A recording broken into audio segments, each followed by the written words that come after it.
Our tower cams caught the moment the storms rolled in around 3 a.m. this morning, and this is the IP Casino cam in Biloxi. The footage hasn't been sped up or altered at all. Just look. Turning now to the aftermath of this weekend severe weather. One family is now temporarily without a home. Officials say a lightning strike caused a fire that severely damaged their home over in D'Iberville.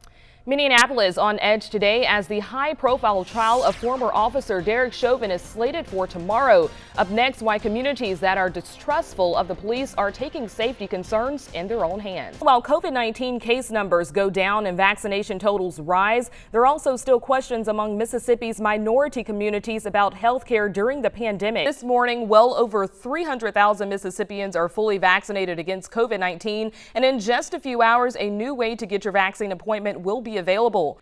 Thanks, Taylor. Well, more on today's events in a moment, but first, 2 homicide investigations now underway in George County. Overnight, the Sheriff's Department released information on those cases, and the latest happening Friday night at a home on Roy Street Road in the Bassin community. In Oklahoma, a tense overnight hostage situation ending with a hostage taker dead. The hostage situation took place at the Oklahoma County Jail while inmates were receiving their medication.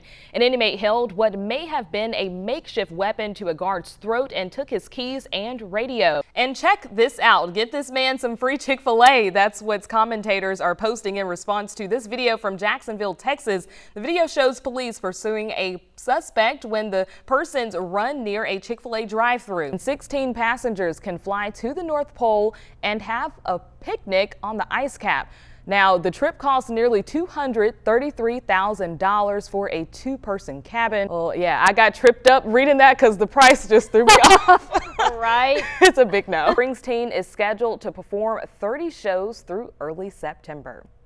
Well, Carrie, I admit I didn't know who he was until this morning, so I had to do my research, and his voice is a little raspy. I like it. It's pretty cool. He's definitely known for his music, the boss. You say that and you're like, Bruce Springsteen? Of course that's who it is. I know who he is now, dude. Yeah, well, good, yeah. And let's reel this up. Let's see. I don't have anything except the floater, and it looks like I lost my hook. Well, thank you, Andres. But a little tip there, if you want to just keep it in there a little longer, maybe you may feel something biting on the end. Hopefully. My goal is to catch my lunch for today, for both of us actually. So the winds are getting pretty high out here. The water is getting high as well. You can see the waves are clashing. So you can hear things are actually going on the inside of the gym. Roof damage have been made from heavy winds coming through. This is a look at the gym on the inside. You have staff members actually clearing up. It was a significant amount of water damage. So, I mean, when it rains, it pours, and it's a lot like this in many different neighborhoods in Hancock County. Water completely everywhere covering the streets, and actually I'm in the Kill right now at the entrance of Jordan River Shores, and in this area the water is a little above my ankles. A doorbell camera captured the moment gunfire shattered the quiet Sunday morning for people who live in the Oxford Place neighborhood in Waveland. Every morning I'm out listening to the little birds, and next thing I know I hear gunshots. And then more gunshots. Sandy, who didn't want her last name used, lives nearby and says she was in disbelief and immediately called police. And then I seen the 2 vehicles at the stop sign, and then one truck was chasing the other vehicle and shooting.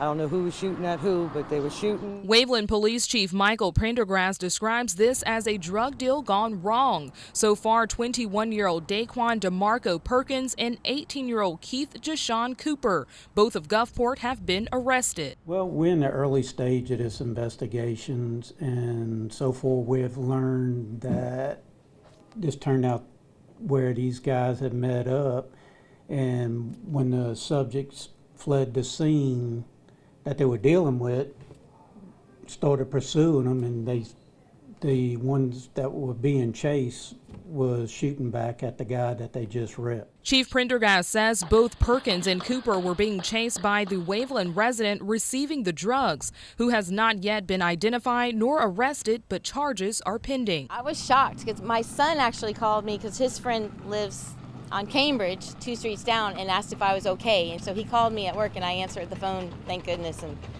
and told me what happened. And I still didn't know very many details, but when I came home for lunch, I walked around, and that's when I saw the lady's car window was shot out. When police arrived on scene, they couldn't find any suspects witnesses had described. It wasn't until both vehicles collided down the street when police were able to make the arrest shortly after. We had search warrants issued on both the vehicles, and the investigators are in the process as we speak, processing these two vehicles.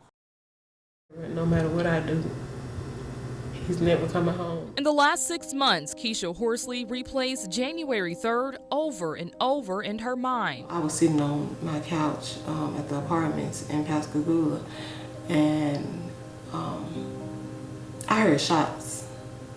And when I heard shots, I wasn't quite sure.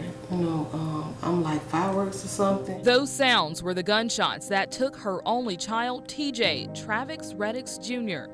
Horsley says TJ was a good kid, goofy, made straight A's, and never missed any of her phone calls. Around the time of the shooting, an odd message from his phone made her worry. And I look at my phone, and my phone says a cash app.